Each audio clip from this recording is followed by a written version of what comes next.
ദൃശ്യങ്ങളാണ് നമ്മൾ കാണുന്നത്. കുട്ടികൾ ഉൾപ്പെടെ ആ റൈഡിലുള്ളപ്പോഴാണ് അപകടം. ഏതാണ്ട് 16 പേരാണ് ആ റൈഡിൽ ഉണ്ടായിരുന്നതെന്നാണ് നമുക്ക് മനസ്സിലാക്കുന്നത്. വേഗത്തിൽ കറങ്ങുന്ന ഊഞ്ഞാൽ, അതാണ് അതിന്റെ നിയന്ത്രണം നഷ്ടപ്പെടുന്നു. അതിന്റെ ഭാഗത്തേക്ക് ചെരിഞ്ഞ് താഴേക്ക് പതിക്കുകയാണ്.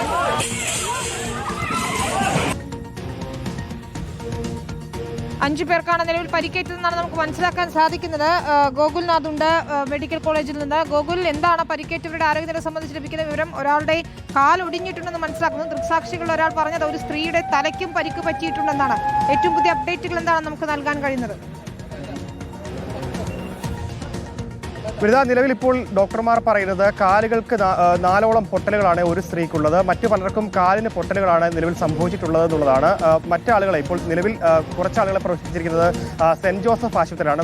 വെമ്പായത്ത് തന്നെയുള്ള സെന്റ് ജോസഫ് ആശുപത്രിയാണ്. തിരുവനന്തപുരം മെഡിക്കൽ കോളേജ് ആശുപത്രിയിലേക്ക് ഇപ്പോൾ നാഗർകോവിൽ സ്വദേശികളായ 4 പേരെയാണ്, 4 വനിതകളെയാണ് ഇപ്പോൾ ഇവിടെ കൊണ്ടുവന്നിട്ടുള്ളത്. ചികിത്സ തുടർന്നുകൊണ്ടിരിക്കുകയാണ്. ഇവർക്കാർക്കും തന്നെ സാരമായ പരിക്കുകളല്ല, മറിച്ച് കാലിന് മാത്രമാണ് പരിക്കേറ്റതെന്നുള്ളതാണ് നിലവിൽ ഇപ്പോൾ അറിയിക്കുന്നത്. അതിനപ്പുറത്തേക്ക് പരിക്കേറ്റ ആളുകളെ ഇപ്പോൾ നിലവിൽ തിരുവനന്തപുരം മെഡിക്കൽ കോളേജിലേക്ക് അല്പസമയത്തിനകം കൊണ്ടുവരും എന്നുള്ള കാര്യം കൂടി വ്യക്തമാക്കിയിട്ടുണ്ട്. എന്നാൽ ഇപ്പോൾ ഒരല്പനിമിഷം മുൻപാണ് ഈ ആംബുലൻസ് ജീവനക്കാരൻ നമ്മോട് പ്രതികരിച്ചത്. ആ സമയത്ത് ഈ പ്രദേശത്ത്, അല്ലെങ്കിൽ ഹാപ്പി ലാൻഡിൽ ആംബുലൻസ് സംവിധാനം ഉണ്ടായിരുന്നില്ല. തുടർന്ന് ഈ പ്രദേശത്ത് തന്നെ വെഞ്ഞാറമൂടുള്ള സ്നേഹസ്പർശം ചാരിറ്റബിൾ ട്രസ്റ്റിന്റെ കീഴിലുള്ള ആംബുലൻസ് സർവീസ് എത്തിയാണ് ഇപ്പോൾ ഈ ജീവനക്കാരെയും അതുപോലെ തന്നെ ഈ പരിക്കേറ്റവരെയൊക്കെ തിരുവനന്തപുരം മെഡിക്കൽ കോളേജിലേക്കും പ്രദേശത്തെ സെന്റ് ജോസഫ് ആശുപത്രിയിലേക്കും കൊണ്ടുപോകുന്ന ഒരു ഘട്ടം ഉണ്ടായത്. ആ സമയത്ത് തന്നെ സമയം അതീവം കടന്നു പോകുന്ന ഒരു സാഹചര്യം ഉണ്ടായിരുന്നു.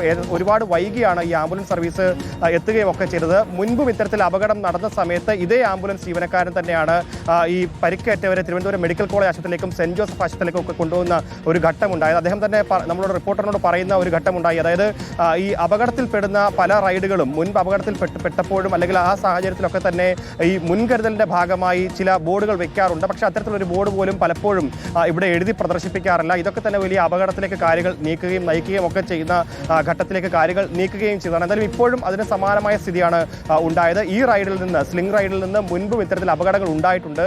ആ സമയത്തൊക്കെ തന്നെ ഒരു ബോർഡ് വെച്ചിരുന്നെങ്കിൽ ഇപ്പോൾ വലിയൊരു അപകടം ഉണ്ടാകുന്ന ഒരു സാഹചര്യത്തിലേക്ക് കാര്യങ്ങൾ നീങ്ങുമായിരുന്നില്ല എന്നുള്ള കാര്യം കൂടി വ്യക്തമാക്കുന്നു.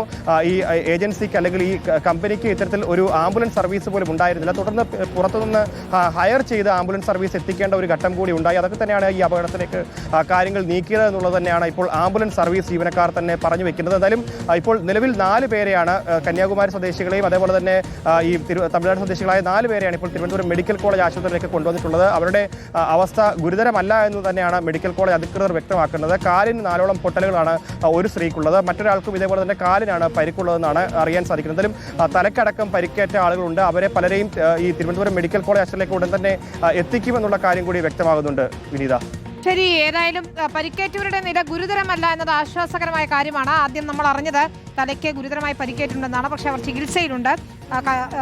കാലിനൊക്കെ പൊട്ടലുണ്ടെന്ന് അറിയുന്നു. ആ ഞെട്ടിക്കുന്ന ദൃശ്യങ്ങൾ നമ്മൾ കാണുകയാണ്. ഏതായാലും പോലീസിന്റെ പരിശോധന തുടരുന്നു. അധികൃതർ MLA ഉൾപ്പെടെയുള്ളവർ ഉടൻ അവിടേക്ക് എത്തുകയും ചെയ്യും. ഏതായാലും തുടർ നടപടികൾ സ്വീകരിക്കേണ്ട വിഷയം തന്നെയാണ്. 800 രൂപ ഫീസ് വാങ്ങിച്ച് അവിടെ ആളുകളെ കയറ്റുന്നു. കുട്ടികളും പ്രായമായവരും ഉൾപ്പെടെ എത്തുന്ന സ്ഥലമാണ്.